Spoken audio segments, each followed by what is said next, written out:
The smell of the wood smoke, the rhythm of the Adumu dance, also known as the Maasai jumping dance, a way of life that stood firm while the world rushed past it. Welcome to the Untold lifestyle of the Maasai people. This is one of the most recognizable tribes on the African continent. You have seen photos, you have watched the documentaries, and you have likely seen how Western media often presents the Maasai as a warrior tribe locked in the past. The focus is usually on the most shocking parts, which is drinking blood, polygamy, circumcision, and how wealth is measured. But after spending a full day here, I realized something important. We have been looking at the Maasai culture the wrong way. In this video, I take you with me to Opopongi Maasai village in northern Tanzania. We'll walk through the village, see how Boma is laid out, and learn how the Maasai live today. And later, you witness the Adumu dance, not as a performance, but as a living tradition. This is not about spectacle. This is about understanding. Even though some of the traditions shown in the media are part of the Maasai culture, they are only a small piece of a much deeper story. So during my time in Tanzania, I decided to learn directly from the Maasai themselves. I spent a full day living alongside them at their village. If you are new here, hi everybody.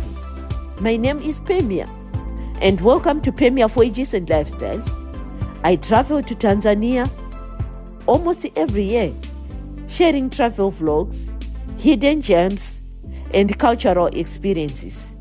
This channel is about seeing places through respect, curiosity, and presence. While in Tanzania, I traveled to Opopongi Maasai village, the first authentic Maasai cultural village in the country. It is located in northern Tanzania, about 74 kilometers from Moshi, and roughly 2.5 hours from Arusha. As we drove, the road slowly changed from smooth tarmac to gravel, from modern movement to ancestral land. Along the way, we met Maasai boys herding cattle. They pointed us towards the Tingatinga area, where Opopongi is located. That moment marked the clear transition from the modern world into a Maasai land. I came here because I wanted to see more than the famous jump. I wanted to understand the daily life, where they sleep, how the village is organized, and how the Maasai have adapted to tourism without losing their identity. The reality is, it's far more organized, welcoming, and intentional than the wild image often shown. Opopongi is unique. It is not a private village where families live permanently. It was built with purpose. The goal is to protect real Maasai homes from damage while still allowing visitors to learn about the authentic Maasai culture inside a fully traditional boma. A Maasai boma is the center of social and cultural life. As we walked through it, I noticed something important. This place was designed with respect on both sides. There were clean and modern toilets for visitors, not as a loss of tradition, but as a sign of hospitality and planning. This challenges the idea that the Maasai are unorganized or primitive. What I saw inside was care, structure and dignity. I just want to remind you that all footages in this video was taken with permission, consent was given, and financial compensation was provided. That respect matters for me. Before the cultural tour began, we were allowed to walk freely around the village, observe and ask questions. This created space for learning, not just watching. If you have ever wondered what real culture immersion in Tanzania looks like, this is it. Not rushing, not judging, just listening and observing. After exploring the village, I had a one-on-one conversation with a Maasai guide. Parts of that conversation are best heard in his own voice, so I will let the original audios speak for itself. Yeah, without feeling. And the same thing, you after that you use the cotton, you hold there for some few minutes and then it will continue. For us, we take fresh cow dung and then we put there, you hold it like 2 to 3 minutes and then the blood will stop and the cow will continue with its life. Okay. Yeah. I didn't know anything. So you can take and then you drink directly from the cow. Or you can take and then you're gonna put it in the calabash, and then from there we take a size. We just look at how healthy the cow is. That is the time we say that this amount, like maybe 2 liters or 3 liters, is good. When we take, then we finish that. Yeah, because I've been reading that the blood of the animal is very, very healthy, and it is very rich in protein and vitamins. So you find that the time when women give birth or when the boys are circumcised, you'll be losing a lot of blood, and when you give birth, you lose a lot of. So we take the blood from the cow, we mix with clot milk, very rich in protein and vitamins. Then you drink that in order to get the part of lost during either the time you're giving birth or the time you're doing circumcision. So yeah. Okay. Yeah, because this thing of the blood, I've been reading about it, but like I didn't know which people. Where can you find the blood? Oh, the Maasai, they take the blood. Oh, that's good. We are the one. That's good. Because I've been reading that it's very, very healthy. Yeah. Very, very healthy. Yeah. Then I was like, okay, where do people get it? And I was wondering. When we are slaughtering the goat, we don't cut that. We just suffocate. Make sure that the blood goes inwards, so that will not lose the blood. So you drink, then you can also you take when it is already clot, or if it is already clot, we take the. Come and show you. We take. This is the adumu, the traditional Maasai jumping dance. In Ma, adumu simply means to jump. But this is not just a movement. It is meaning. The Maasai have performed this dance for centuries. It is rite of passage, used to show strength, endurance and readiness for responsibility.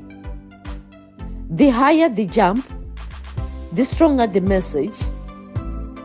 To outsiders, it might look like a photo moment, but to the Maasai, it is a serious ritual, I tell you. Every jump is a statement of identity. Every landing connects them back to the earth. What struck me most was the sound they made, even with no drums, no instruments, only human voices and rhythm. As we entered the village, the singing carried us forward. I was honored to be invited to dance alongside the women. That invitation meant trust. Men stood on the left and women stood on the right after we had just entered the village. Everyone jumped from the balls of their feet.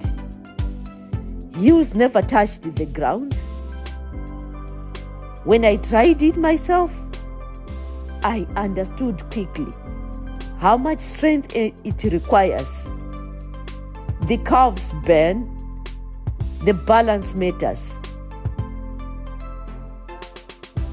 The song that they sing is traditionally meant to guide warriors into a focused state, helping them to jump higher and longer. On this day, it was about connection rather than trance. From what I was told by the Maasai guide, historically, the strongest jumpers were seen as the most capable protectors of livestock and the most respectable members of the community. The dance was never entertainment first. It was survival. During the Adum, the Morane were the young Maasai warriors between the ages of 14 and 30, form a circle, one by one, or sometimes in pair. They step forward into a circle, into the center. What fascinated me was their posture, which was calm and controlled.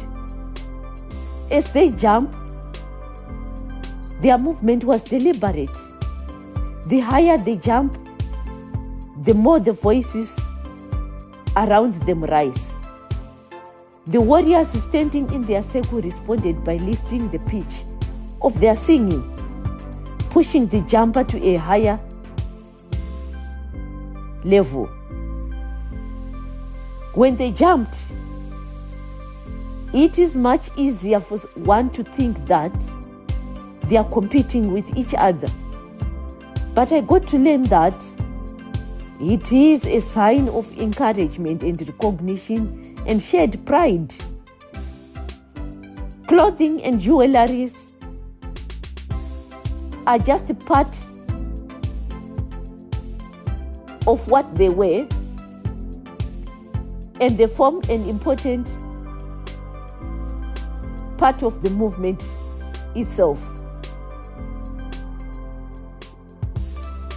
The red patterned shukas are wrapped in specific way, with each holding a meaning. Beaded necklaces, bracelets, and earrings are worn with care. They represent identity, age, social role, belonging within the Maasai culture. The spears and shields carried by the men are symbols of protection and responsibility. They honor the bravery of their ancestors and the role of the warrior within the community. Every detail matters. The movement, the voices, the clothing, the objects carried.